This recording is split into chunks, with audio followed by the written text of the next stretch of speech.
Oke, kita akan membahas pengertian uji chi-square.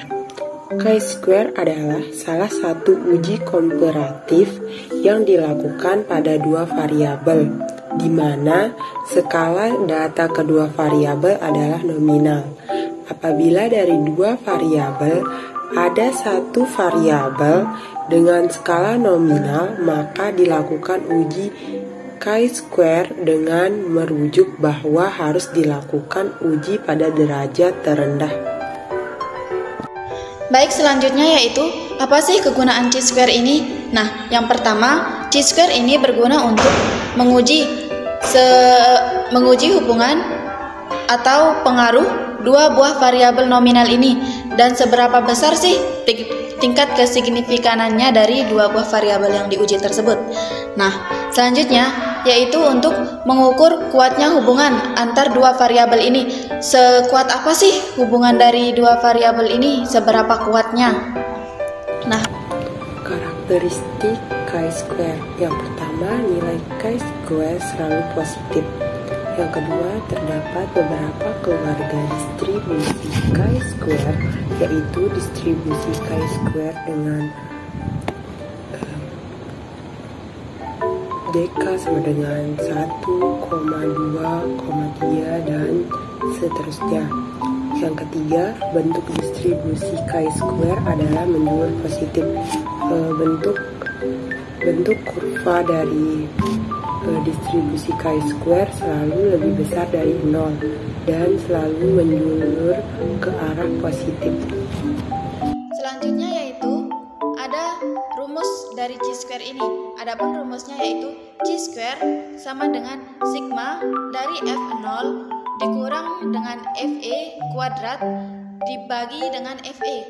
Nah, di mana chi-square ini merupakan nilai dari chi kuadrat itu sendiri.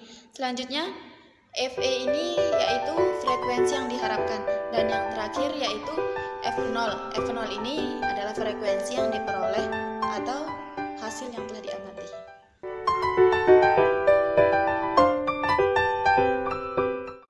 Ini saya akan memberikan contoh soal tentang uji chi-square. Soalnya suatu survei ingin mengetahui apakah ada hubungan sumber air minum dengan kejadian diare pada balita yang ada di desa X. Kemudian diambil sampel sebanyak 72 balita yang terdiri dari 26 balita sumber air minumnya terlindungi dan 46 balita sumber air minumnya tidak terlindungi.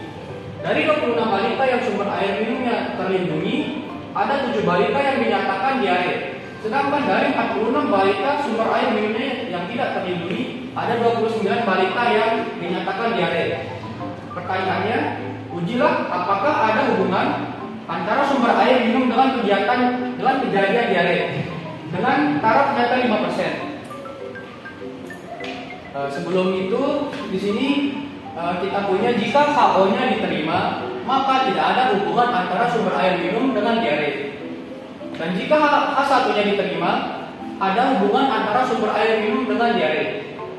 Ini tabelnya, dan rumusnya itu nanti itu kita bandingkan antara chi-square hitung atau x kuadrat hitung dengan x kuadrat tabel. Itu yang kita bandingkan. Sedangkan rumus x kuadrat hitung adalah sigma FOI sigma FOI kurang FPI kuadrat per FPI, di mana I-nya berangkat dari 1 sampai N. Baik, masuk di sini kita masukin saja yang diketahui FO1 sampai FO4 karena di tabel ini memiliki 2 baris dan 2 kolom. FO1 kita anggap saja 17, FO2 29, FO3 19 dan FO4 7. Dan di sini Fe-nya belum diketahui. Di sini Fe1 rumusnya itu jumlah dari yang tidak terlindungi 46 dikali 36. 36-nya itu yang ini. Karena FO1 tadi itu kita ambil dari 17, di mana 17 itu yang tidak diare. Berarti kita ambil jumlahnya di sini. Tapi ini kebetulan angkanya sama jumlah yang tidak dengan yang iya. Berarti di sini jumlah yang tidak terlindungi dikali jumlah yang tidak diare dibagi 72. 72 ini hasil dari jumlah semuanya. Ini nanti hasilnya 23.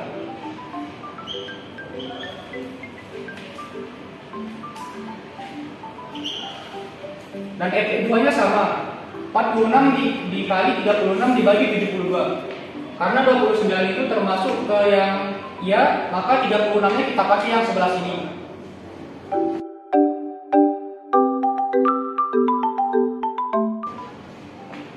Kemudian kita masukkan ke rumus. Di sini kita masukkan saja angka-angkanya. Ini itu FOI yang sudah diketahui tadi, yang di sini. Dan ini adalah FEI-nya yang sudah kita cari tadi. Dan dibagi dengan FEI-nya lagi. Nanti di sini kita dapat hasil 36/23 ditambah 36/23 ditambah 36/13 ditambah 36/13. Hasil X kuadrat hitonya itu nanti 8,67. Lanjut ke X tabelnya. X tabelnya itu adalah alfa, B kurang 1 kali K kurang 1. Mana alfa itu kita dari soal itu 5%. Berarti 0,05, B kurang 1 sama dengan 1 dikali K kurang 1 sama dengan 1.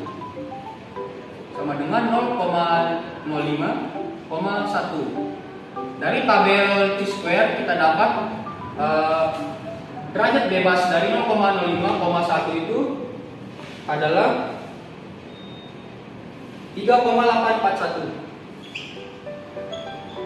Nah, setelah mendapatkan X kuadrat hitung dan X kuadrat tabelnya, baru kita bandingkan.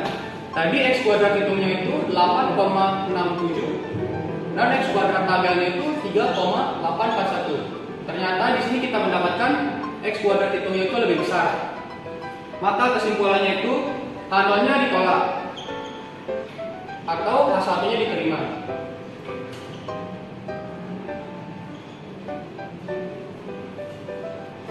Artinya dari pernyataan yang tadi itu kesimpulannya ada hubungan antara sumber air minum dengan diare yang terjadi di desa X tersebut.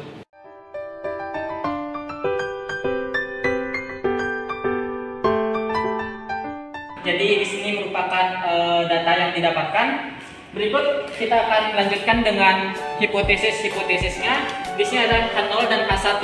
H0 melambangkan tidak terdapat hubungan yang signifikan antara jenis kelamin dengan hobi, dan H1 terdapat hubungan yang signifikan antara jenis kelamin dengan hobi.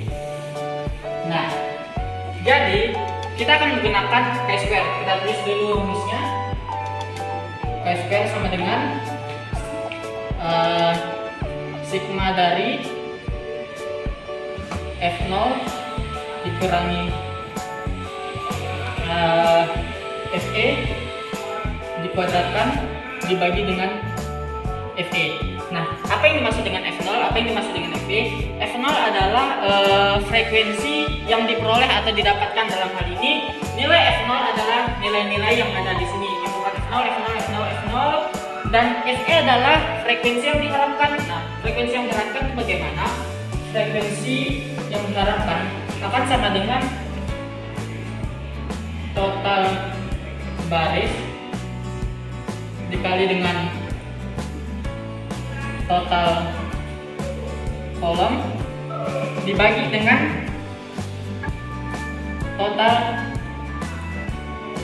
keseluruhan. Nah, maksudnya bagaimana? Contohnya saja, masing-masing FE di tiap sel ini berbeda. Misalkan kita ingin mencari FE dari laki-laki yang olahraga. Misalkan FE samakan 1,1, anggap FE 1,1 ini akan sama dengan total baris dikali total kolom. Total baris artinya total barisnya adalah 120. Kita tulis. Kita kalikan dengan total kolomnya. Dalam hal ini olahraga 40. Dibagikan dengan total keseluruhannya. Total keseluruhannya yakni sebesar 200. Dan apabila kita kerjakan. Ini akan menghasilkan sama dengan ini 24,3648 kalau kita juga sama dengan 24. Artinya FE yang ada mengisi di sini itu sama dengan 24. Nah, kita contoh lain lagi, misalkan olahraga perempuan. Misalkan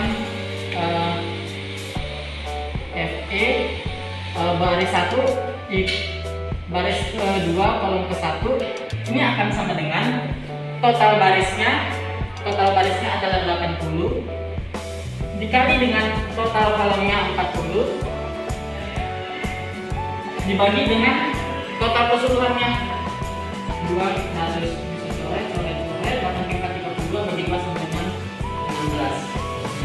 Dan kita akan melakukan hal yang serupa terhadap sel yang ini, sel ini, sel ini, sel ini, sel ini, dan sel yang ini.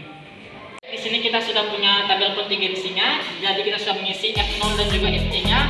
FE-nya tadi sudah diakan 24, 16, 30, 20, 36, 24, dan 30, 20. Perhitungannya seperti tadi, total baris kali total kolom dibagi dengan total keseluruhannya. Baik, kita akan mencari C-square-nya.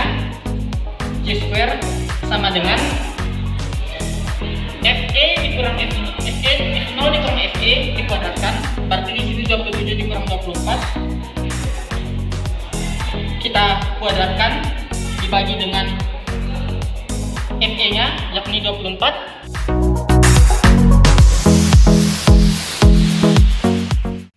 Dan apabila kita jumlahkan maka akan menghasilkan sama dengan 5,729. Nah, didapatkan C-square hitung sebesar 5,729. Lalu bagaimana cara kita untuk menentukan apakah H0 atau H1 ini diterima atau ditolak? Nah, caranya adalah kita membandingkan C-square hitung ini dengan C-square tabel. Nah, kita akan menghitung C-square tabel. Caranya bagaimana? Baik, di sini kita punya, baik kita cari C-square tabel. Caranya bagaimana? Baik, kita tadi sudah ketemu alfanya sama dengan 0,05. Lalu kita akan tentukan degrees of freedom atau derajat kebebasan, derajat bebas. Dalam hal ini derajat bebasnya akan sama dengan jumlah baris dikurang 1 dikali dengan jumlah kolom dikurang 1. Nah, jumlah barisnya ada berapa? Ada 1, ada 2, berarti ada 2 baris dikurang 1 dikali jumlah kolomnya ada berapa? Jumlah kolomnya ada 1, 2, 3, 4. Ada 4. 4 dikurang 1 ini akan sama dengan 2 kurang 1, 1. 4 kurang 1 sama dengan 3, sama dengan 3. Nah, kita akan mencari di tabel C-square-nya dengan menggunakan derajat kebebasan sebesar 0,05 dan DF-nya sama dengan 3 dan didapatkan hasil sebesar 7,815. Nah, di sini kita akan melakukan pembandingan antara C-square hitung dengan C-square tabel. Nah, apabila C-square hitung itu lebih kecil atau sama dengan C-square tabel, maka H0 ini diterima.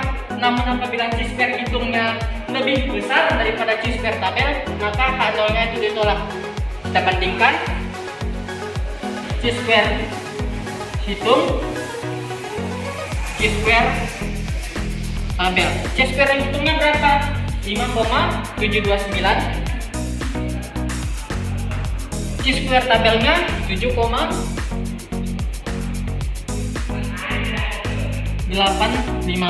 Terlihat bahwa C-square tabel di sini lebih besar daripada C-square hitung. Artinya apa? Artinya adalah H0 diterima. Artinya kesimpulannya bahwa tidak terdapat hubungan yang signifikan antara jenis kelamin dengan bodi. Baik, mungkin sekian saja dari saya. Terima kasih.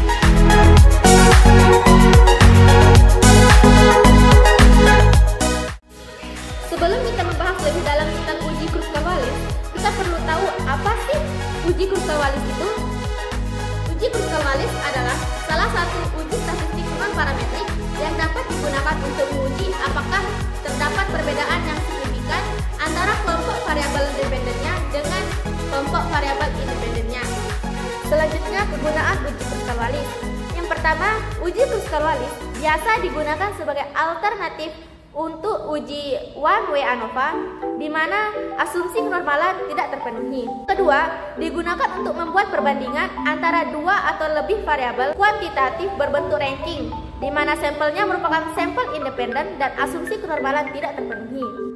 Yang ketiga, merupakan uji pengembangan dari mean with need test di mana variabel yang digunakan pada uji ini berjumlah lebih dari dua variabel. Asumsi uji Kruskal-Wallis.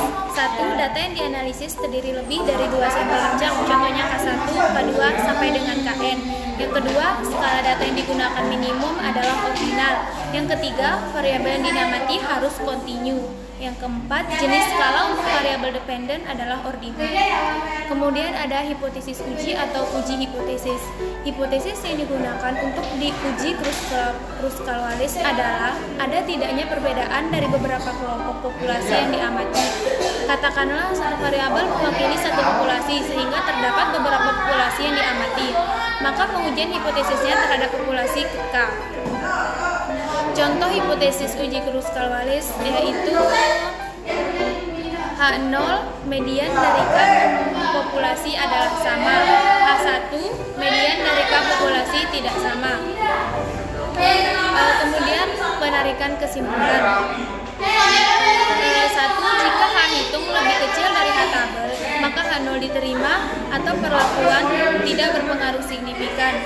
Yang kedua, jika H hitung lebih besar dari H tabel, maka H0 ditolak dan H1 diterima atau perlakuan berpengaruh signifikan. Selanjutnya kita bahas contoh soal uji Kruskal-Wallis. Nah, di sini ya terdapat Dimas DKK melaporkan data tentang kadar kortisol dalam 3 kelompok. Kelompok pasien yang melahirkan pada usia kehamilan antara 38 dan 42 minggu.